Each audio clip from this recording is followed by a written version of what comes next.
देख रहे हैं आप, मैं हूं आपके साथ महिमा सिंह कंवर। चार के वार में सबसे पहले बात होगी नापाक हरकत की, जो कि पाकिस्तान की नापाक साजिश है। इसका खुलासा एनआईए ने किया और इसकी खबर, इसको विस्तार से मैं आपको बताऊंगी, लेकिन अगली बड़ी खबर आपको बताएंगे मेरी सहयोगी आयुषी। नमस्कार, चार के वार में मैं आयुषी शेखावत आपको बताऊंगी कि कैसे महाबली अमेरिका ने चालाक ड्रैगन की साजिश को नाकाम किया है। अगली खबर बताएंगी मेरी सहयोगी पूजा यादव। बिल्कुल, चार के वार में मैं आपको बताऊंगी जो तीसरी बड़ी खबर है, चीन पर कसते शिकंजे की। अमेरिका की तरह ही भारत ने भी चीन को दिया है मुंहतोड़ जवाब। क्या है पूरी खबर आगे आपको बताऊंगी, लेकिन उससे पहले अगली खबर आपको बताएंगी मेरी सहयोगी सुरभि। तो बिल्कुल, चौथी बड़ी खबर मैं आपको बताऊंगी। आखिर में देखेंगे कि आखिर परवेज मुशर्रफ के निधन पर ट्वीट कर क्यों फंस गए हैं शशि थरूर।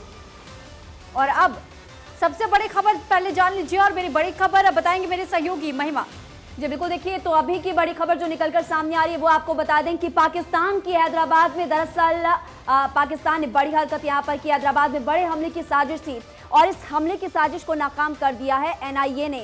एनआईए की एफआईआर में इस बात का बड़ा खुलासा हुआ। एनआईए के मुताबिक अक्टूबर महीने में हैदराबाद में आतंकवादी हमलों की योजना बनाने के आरोप में 3 गिरफ्तार लोगों पर मुकदमा दर्ज है, मामला दर्ज है। जाहिद, जो कि गिरोह का मास्टरमाइंड भी है, उसने अपने गिरोह के सदस्यों के साथ पाकिस्तान के हैंडलर्स के निर्देश पर हैदराबाद शहर में विस्फोट, लोन वुल्फ हमलों सहित आतंकी गतिविधियों को अंजाम देने की फिराक में आतंकी था। एनआईए के मुताबिक मोहम्मद अब्दुल जाहिद, माज हसन फारूक और समीउद्दीन नाम के आरोपियों ने लश्कर ए तैयबा और पाकिस्तानी खुफिया एजेंसी यानी कि आईएसआई से जुड़े पाकिस्तान स्थित हैंडलर्स के निर्देश पर भारत को दहलाने का षड्यंत्र रचा था। एनआईए ने अपनी एफआईआर में कहा कि इस योजना के मास्टरमाइंड अब्दुल जाहिद पर हैदराबाद में आतंकवाद से जुड़े कई मामलों में शामिल होने का आरोप है। अब्दुल जाहिद पर यह संगीन आरोप भी है कि उसने लश्कर ए तैयबा और पाकिस्तानी खुफिया एजेंसी आईएसआई से जुड़े पाकिस्तान स्थित हैंडलर के निर्देश पर मोहम्मद समीउद्दीन, माज हसन फारूक और कई युवाओं को भारत में आतंकवाद फैलाने के लिए अपने गुट में शामिल। ये था। राष्ट्रीय जांच एजेंसी के मुताबिक जाहिद को पाकिस्तानी संचालकों से निर्देश भी मिला है। एनआईए को इन आरोपियों से हैंड ग्रेनेड भी बरामद हुआ। एनआईए ने 3 और अन्य के खिलाफ इस साल 25 जनवरी को प्राथमिकी दर्ज की थी। तो देखिए, इस वक्त की बड़ी खबर लगातार हम आपको बता रहे हैं। नापाक साजिश का पर्दाफाश हुआ है। विस्फोट और लोन वुल्फ हमलों की साजिश यहां पर की गई थी। हैदराबाद से 3 आरोपी पकड़े गए। हमारे संवाददाता प्रमोद राघवन इस खबर पर और ज्यादा जानकारी विस्तार से देंगे। प्रमोद, भारत 24 ने सबसे पहले इस खबर की जानकारी दी थी, आपने जानकारी दी थी और इस खबर का बड़ा असर भी हुआ, यानी कि भारत 24 खबर दिखाता भी है और उस पर असर भी करवाता है। आप बिल्कुल सही कहा महिमा, क्योंकि ये खबर हमने 2 अक्टूबर और 3 अक्टूबर 2 दिन बैक टू बैक दिखाई थी। और मैं आपको बता दूं कि ये खुलासा कैसे हुआ, ये बड़ा इंटरेस्टिंग है।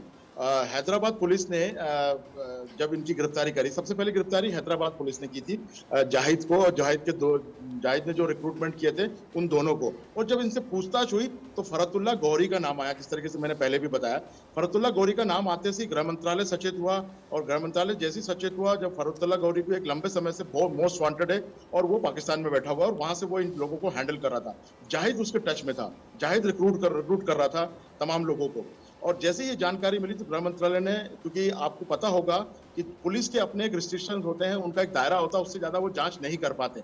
जब मामला अंतर्राष्ट्रीय स्तर पे चला गया, जब ये पता चला कि जाहिद का कनेक्शन फरतुल्ला गौरी से है, तो निश्चित तौर पे बड़ी एजेंसी की जरूरत थी। और हमारे पास देश की सबसे अच्छी एजेंसी, और कहें तो दुनिया की एक सबसे अच्छी एजेंसी हमारे पास एनआईए।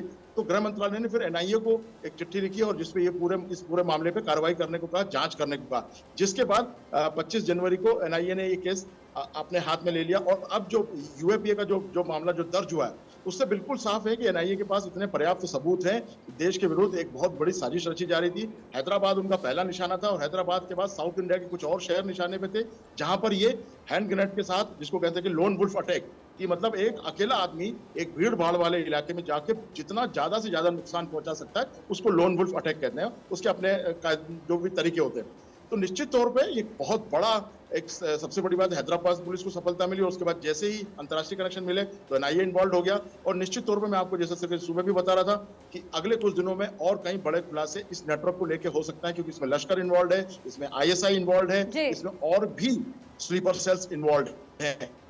जी बिल्कुल प्रमोद, आपने बताया जिस तरह से कि बेहतरीन हमारी एजेंसी है एनआईए, जिसने इन्वॉल्व होकर 3 जो आरोपी हैं उनको गिरफ्तार किया। हैदराबाद के अलावा 3 और भी ऐसे शहर थे जो निशाने पर थे, क्या उससे जुड़ी कोई जानकारी मिल पाई है अब तक? देखिए, निश्चित तौर पे एनआईए बिल्कुल इस चीज को जो एफआईआर में कई ऐसी चीजें लिखी गई हैं जो ये बताती हैं कि एक बहुत बड़े साजिश की तरफ ये लोग बढ़ रहे थे। अगर अक्टूबर में वो गिरफ्तारी नहीं होती, अगर वो पूछताछ नहीं होती, अगर फरहतुल्लाह गौरी का नाम नहीं आता, तो शायद हम किसी और घटना के बारे में बात कर रहे होते, आतंकवादी हमला हो चुका होता। लेकिन हमारी एजेंसियां, पुलिस इस बात पे बिल्कुल पुख्ता है। जिस तरीके से जांच आगे बढ़ रही है, मुझे लगता है कि ये 3 शहर की बात नहीं है। महिमा और पूजा, मैं आप दोनों से कहूंगा, ये 3 शहर की बात नहीं है। ये बात है कि हमारा पूरे देश में कई ऐसी गतिविधियां चल रही है, चाहे वो बिहार हो, चाहे वो जम्मू कश्मीर हो, केरल हो, तेलंगाना हो। आप देख रहे हैं कि कितने एनआईए के ऑपरेशंस चल रहे हैं। इनका इंटरनेट नेटवर्क कहाँ है? इनका हैंडलर जो पाकिस्तान में बैठा हुआ है, पाकिस्तान अब बॉर्डर पे हमारे से कुछ नहीं कर पा रहा। क्या पाकिस्तान जो जम्मू कश्मीर बॉर्डर आप देखते हैं कि हमारी सेना बहुत मजबूत है। तो इनके पास अब ये तरीका है कि भारत को अशांत करने के लिए आतंकवादी रास्ता ही एकमात्र रहता है। लेकिन वहां पर भी हमारी जो एजेंसियां हैं वो मुस्तैद हैं। वो अपने जो उनके प्रमोद, बड़ी बात है कि इतनी मुस्तैदी के बाद भी हम देख रहे हैं कि हैदराबाद से ऐसे आतंकियों की गिरफ्तारियां हो रही हैं। आतंक का सुपड़ा साफ कर दिया जाए हैदराबाद से, या फिर जितने भी ऐसे स्लीपर सेल चल रहे हैं इनको खत्म कर दिया जाए। इसको लेकर क्या कोई सख्त कार्रवाई की तरफ अब आगे बढ़ा जा रहा है? देखिए पूजा, आपने बहुत अहम सवाल पूछा और यही एक पूरा ब्लूप्रिंट है कि भारत की एजेंसियां किस तरीके से नेटवर्क पे काम कर रही हैं। मैं आपको बता दूं, इंटरपोल के साथ जब से ये सरकार बनी है, मोदी सरकार बनी है, मैं आपको बता दूं, इंटरपोल के साथ हमारी कई एजेंसियों का संपर्क जो है वो फ्रीक्वेंट लेवल पर है। कोई लॉन्ग गैप में नहीं होता। कुछ भी चीज होती है हमारे पास इंटरनल जो एक इंटरपोल के साथ जो वार्ता होती है, उसमें तमाम तरीके के जो आदान प्रदान होते हैं, इंफॉर्मेशन आदान प्रदान होते हैं, वो चीज लगातार ये सरकार कर रही है। गृह मंत्रालय के लेवल पर हो रहा है, एनआईए के लेवल पे हो रहा है, सीबीआई के लेवल पे हो रहा है। हर एजेंसियों के अपने अपने नेटवर्क हैं जो इंटरपोल से मदद दी जा रही है। तो निश्चित तौर पर मैं ये साफ कह सकता हूँ, क्योंकि मैं करीबन 18-20 साल से मैं एनआईए को फॉलो, एनआईए जब बना तब से और उसके पहले जो एजेंसीज हैं उनको फॉलो कर रहा हूँ। लगातार मैं देख रहा हूँ कि आज की तारीख में एनआईए इतना सक्षम है कि उसका हर नेटवर्क बहुत मजबूत है, चाहे वो देश के स्तर पर हो या अंतर्राष्ट्रीय स्तर पर हो। ठीक है प्रमोद, एनआईए एक्टिव तौर पर काम तो कर रही है, 3 लोगों की गिरफ्तारी भी हो चुकी है, लेकिन इनके कनेक्शंस किन किन लोगों के साथ हो सकते हैं, और साथ ही एनआईए के रडार पे क्या अभी कुछ और लोग हैं? बिल्कुल, जिस तरीके से मैं पहले बता रहा था कि 2 अक्टूबर को जब इनकी गिरफ्तारी हुई, 3 अक्टूबर को फरहतुल्लाह गौरी का नाम आया शुरुआती पूछताछ के बाद।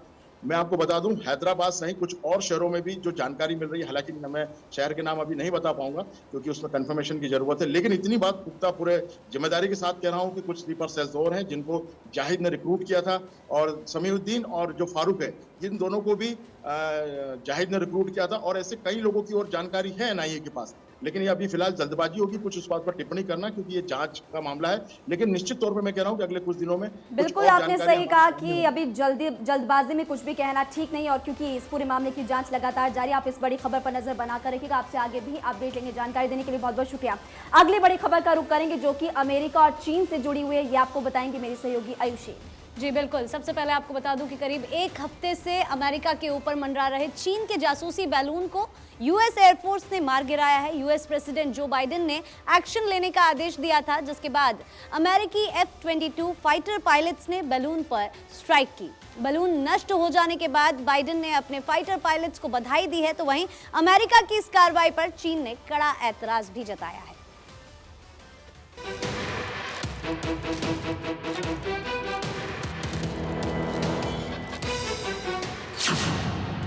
ड्रैगन की चाल, अमेरिका ने किया परास्त।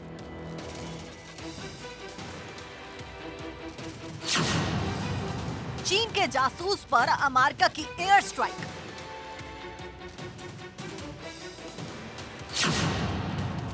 अमेरिका का एक्शन, जिनपिंग को टेंशन।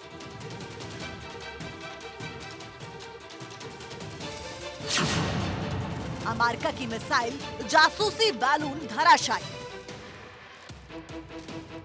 ये तस्वीरें अमेरिका के आसमान में चीन के परास्त होते हौसलों को दिखाने के लिए काफी है। 8 दिन से अमेरिका के ऊपर मंडरा रहे चीन के जासूसी बैलून को यूएस एयरफोर्स ने धराशायी कर दिया। यूएस प्रेसिडेंट जो बाइडेन के आदेश पर अमेरिकी F-22 फाइटर पायलट्स ने एयर स्ट्राइक की। एक्शन के बाद बाइडेन ने अपने फाइटर पायलट्स को बधाई दी है। तो उधर अमेरिका के एक्शन पर चीन बौखला गया है। अमेरिकी कार्रवाई पर चीन ने कड़ा ऐतराज जताया है। चीन ने कहा है कि अमेरिका ने अंतर्राष्ट्रीय नियमों का उल्लंघन किया है। हमारे पास भी कार्रवाई का अधिकार है, हम भी जरूरी एक्शन ले सकते हैं। बैलून को पहली बार 28 जनवरी को अमेरिकी एयरपोर्ट जोन में प्रवेश करते हुए देखा गया था। इसके बाद उसे मोंटाना क्षेत्र में उड़ते पाया गया।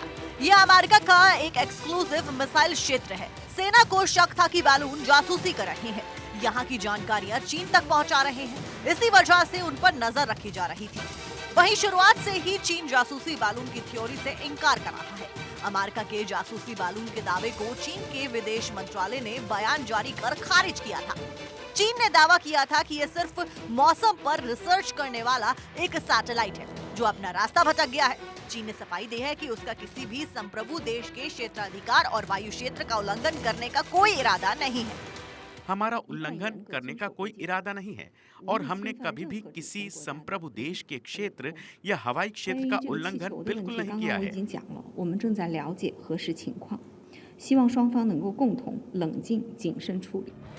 वहीं ड्रैगन की इस हरकत से दोनों देशों के बीच डिप्लोमेटिक क्राइसिस यानी कूटनीतिक संकट पैदा हो गया है। बैलून की खबर के बाद अमेरिका के फॉरेन मिनिस्टर एंटनी ब्लिंकन ने चीन के दौरे को रद्द कर दिया।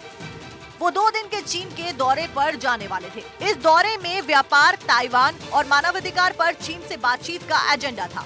अमेरिका के बैलून पर एयर स्ट्राइक और अमेरिकी विदेश मंत्री के चीन का दौरा रद्द करने से साफ है कि ड्रैगन की इस हरकत पर अमेरिका सख्त है। अब देखना होगा कि अमेरिका के इस एक्शन पर चीन क्या रिएक्शन देता है। Bureau report, Bharat 24। तो देखिए, अभी हमने आपको दिखाया अमेरिका का एक्शन और अब आपको बताएंगे कि आखिर भारत ने कौन सी वो बड़ी कार्रवाई की है चीन के खिलाफ, और मेरी सहयोगी पूजा यादव इस पर विस्तार से जानकारी देंगी आपको। देखिए, बिल्कुल चीन के खिलाफ भारत ने बड़ी कार्रवाई की है। भारत में चीन के 232 ऐप्स बैन कर दिए गए हैं। चीन के 138 सट्टा लगाने वाले ऐप भी बैन हुए हैं भारत में। इसके अलावा चीन के 94 लोन देने वाले ऐप भी भारत में प्रतिबंधित हो गए हैं। भारत में ऐप्स को बैन करने की प्रक्रिया को शुरू कर दिया गया है। गृह मंत्रालय के सुझाव पर इलेक्ट्रॉनिक्स और सूचना प्रौद्योगिकी मंत्रालय ने तत्काल रूप से 138 सट्टेबाजी वाले चीनी ऐप्स और 94 लोन देने वाले चीनी ऐप्स को बैन कर दिया है, ब्लॉक करना शुरू कर दिया है। ये सभी चीनी ऐप आईटी एक्ट का उल्लंघन कर रहे थे। इनमें ऐसी सामग्री है जो भारत की संप्रभुता और अखंडता के लिए खतरा है। कई लोगों ने इसे लेकर शिकायत की थी, उनका ये उत्पीड़न किया जा रहा है। आम लोगों ने जबरन वसूली की बात कही थी, जिसके बाद इलेक्ट्रॉनिक्स और सूचना प्रौद्योगिकी मंत्रालय ने यह कदम उठाया है। जानकारी के मुताबिक बैन की गई इन ऐप्स के पीछे चीनी दिमाग था।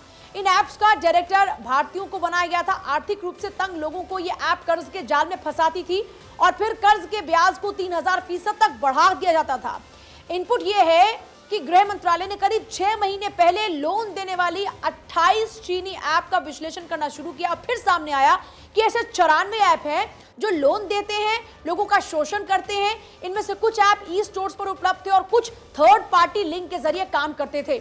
आपने भी ऐसे कई ऐप्स के बारे में सुना होगा जो लोगों को इस तरीके से प्रताड़ित कर रही थी, उनका गलत फायदा उठा रही थी।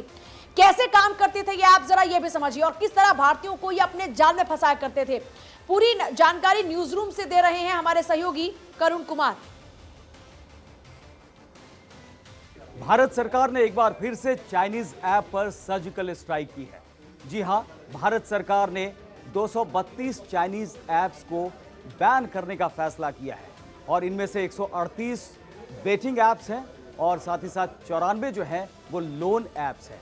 दरअसल सरकार को पिछले कुछ समय से लगातार ये खबर मिल रही थी, ये शिकायतें मिल रही थी कि जो कुछ चाइनीज लोन ऐप्स हैं वो लोगों को आसान शर्तों पर लोन देने का झांसा देकर उनसे 3000, 4000, 5000 इस तरह के लोन दे देते थे। केवाईसी और किसी भी दस्तावेज की जरूरत नहीं होती थी और लोग उनके झांसे में फंस जाते थे और फिर 3000% तक का इंटरेस्ट लगा दिया जाता था एनुअली।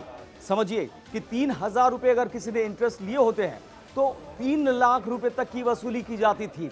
लोग फंस जाते थे ऐसे में, उन्हें धमकियां दी जाती थी, उन्हें बदनाम किया जाता था। उनके फ्रेंड्स के पास उनके बारे में बताया जाता था कि आपके फ्रेंड्स ने, आपके रिश्तेदार ने लोन लिया है और लोन नहीं चुका रहे हैं, वो डिफॉल्टर हो गए हैं। उनका क्रेडिट रेटिंग उनकी खराब करने की धमकी दी जाती थी। तो लोग काफ़ी यहाँ पर डर जाते थे और बहुत सारे लोग उनके जाल में फंसते हुए दिखाई पड़ते थे। आपको बता दें कि गूगल प्ले स्टोर में इस तरह के ये चाइनीज़ ऐप्स हैं और साथ ही साथ लिंक्स भी उनके होते हैं वेबसाइट पे जहाँ से कि डाउनलोड किए जा सकते हैं। और आपको बता दें कि गूगल प्ले स्टोर जो है वो नंबर 1 प्लेस है जहाँ से कि ये ऐप्स डाउनलोड किए जा सकते हैं और करीब 30 लाख ऐप्स में से 11,000 से ज्यादा चाइनीज ऐप्स हैं और ये भारत में बहुत ज्यादा पॉपुलर है और जाने अनजाने लोग इसके जाल में फंसते हैं क्योंकि बहुत आसानी से ये डाउनलोड होते हैं और ये पहले ये दावा करते हैं कि आप हमें इस्तेमाल करेंगे, लोन हमसे लेंगे, यहाँ से लेंगे इन ऐप के जरिए तो बहुत आसानी से आपको लोन मिल जाएगा। और देखिए एक बार फिर से हम आपको जो है पूरी देखिए, ये यहाँ से यहाँ तक ये सारे ये ऐसे ऐप्स हैं जो कि प्ले स्टोर पे उपलब्ध होते हैं या फिर वेबसाइट से आप डाउनलोड कर सकते हैं। ये सारे चाइनीज ऐप्स हैं, इनकी संख्या आप देख सकते हैं और ऐसे करीब 288 ऐप्स थे जिन पर की सरकार की नज़र थी और उनमें से 232 पर ये कार्रवाई की गई है फिलहाल। तो ऐसे जो ऐप्स अब यहाँ पर देखने को नहीं मिलेंगे और बेटिंग तो भारत में वैसे भी बैन है, लेकिन इन ऐप्स के जरिए बेटिंग के लिए भी उकसाया जाता था। कई बार गोवा से फोन आता था, कई बार दूसरी जगहों से, उड़ीसा, तेलंगाना ऐसी जगहों से लगातार शिकायतें मिल रही थी कि ये ऐप्स काम कर रहे हैं और इसके लिए बाकायदा भारत में चीन की तरफ से लोग भी रखे गए थे जो धमकियां देते थे, लालच देते थे, ऐसे काम करने के लिए लोगों को प्रेरित करते थे। उसके बाद जाल में फंसाने के बाद उन्हें धमकियां दी जाती थी और पैसे वसूले जाते थे। अब माना जाना चाहिए कि ऐसे जो ऐप्स हैं उन पर बैन लगाया गया है तो अब ऐसी जो शिकायतें मिलनी काफ़ी कम हो जाएंगी और आगे भी ये माना जाना चाहिए कि ऐसे ऐप्स पर नज़र रहेगी। अगर वहाँ से इस तरह की कार्रवाई होती है, इस तरह के काम आगे भी देखे जाते हैं तो आगे भी कार्रवाई हो सकती है। लेकिन फिलहाल ये एक वेलकम कदम है, वेलकम स्टेप है सरकार की तरफ से कि इन ऐप्स को बैन कर दिया गया है। और चलिए अगली खबर का रुख करेंगे और आपको बता दें कि मंडल मसीहा से नीतीश की दूरी, दिवंगत नेता शरद यादव के अस्थि कलश से भी नीतीश ने दूरी बनाई। शनिवार को अस्थि कलश जब पटना पहुंचा तो तेजस्वी सहित तमाम आरजेडी ने श्रद्धांजलि दी, आरजेडी के नेताओं ने श्रद्धांजलि दी, लेकिन नीतीश जेडीयू के नेताओं की श्रद्धांजलि में गैर मौजूदगी अचंभित करने वाली थी। हालांकि नीतीश को बिहार की गद्दी दिलाने में शरद यादव की महत्वपूर्ण भूमिका रही है और अब शरद से नीतीश की ये दूरी खलने लगी है लोगों को।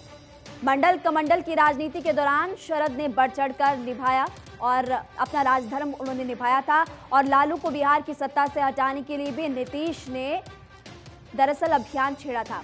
और जब शरद यादव के नीतीश से रिश्ते हुए खराब तो उन्हें छोड़नी पड़ी जेडीयू और उसके बाद नीतीश ने राज्यसभा की सदस्यता के साथ छीन लिया उनका घर भी। और इसी के बाद ये भी आपको बता दें कि शरद ने बिहार की सत्ता उन्हीं को बेघर करने वाले नीतीश ही सियासी गलियारों में अब चर्चा लगातार इसकी बढ़ती जा रही है और ऐसे में आपको साफ तौर पर नजर आएगा कि इसी को लेकर सियासी गलियारों में अब चर्चाएं काफ़ी ज़्यादा तेज़ है क्योंकि मंडल मसीहा से नीतीश ने अब दूरी बना ली है जो कि चर्चा का विषय और इसी को लेकर लगातार अब बयानबाजियाँ और होगी तेज़।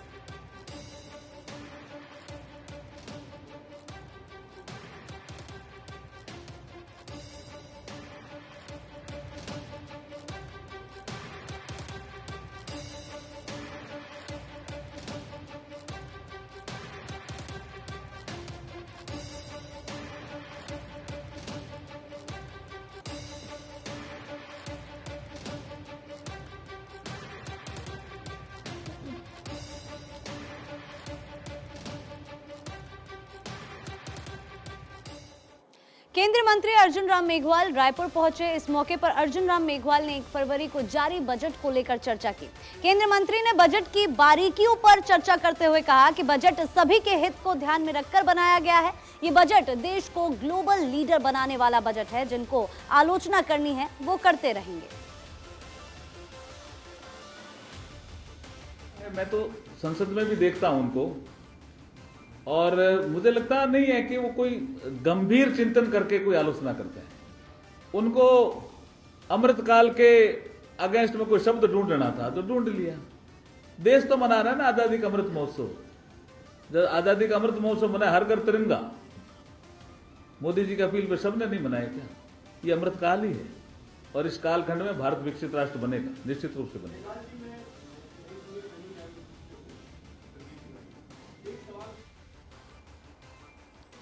और चलिए आगे बढ़ते हैं। लखनऊ के सरगम अपार्टमेंट को लोगों ने घेर लिया, यहां पर जमकर प्रदर्शन किया। ये प्रदर्शन समस्याओं को लेकर किया गया।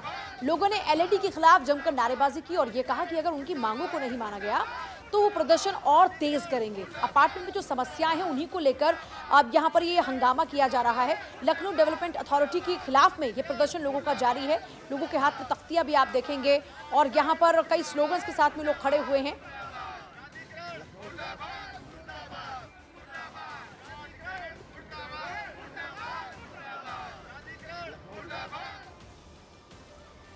तो महाराष्ट्र से एक बड़ी खबर आपको बता दें, महाराष्ट्र के पुणे में एक बड़ा हादसा होते होते बच गया है। दरअसल एक निजी स्कूल के बारामती के मोरगांव से पिकनिक ट्रिप पर जा रहे थे बच्चे और पुणे के भोर कस्बे के चौपाटी इलाके में अचानक से बस का ब्रेक फेल हो गया, लेकिन ड्राइवर ने अपनी सूझबूझ से बड़ा हादसा होने से टाल दिया। ड्राइवर ने सड़क पर लोगों को चेतावनी भी दी कि बस का ब्रेक फेल हो गया है। वो चलती बस से कूद गया और साथ ही पहिए के नीचे पत्थर रख करके उसे रोक दिया। बस छात्रों को वर्णघाट के रास्ते रायगढ़ किले के यात्रा के लिए ले जा रही थी और ये सारा वाकया सीसीटीवी में कैद हुआ, जिसका फुटेज सोशल मीडिया पर इस वक्त वायरल हो रहा है। ये वही फुटेज है जो कि इस वक्त सोशल मीडिया पर वायरल है और देखिए कि किस तरीके से बस के ड्राइवर ने अपनी सूझबूझ से काम लिया और कई जिंदगियों को बचा लिया।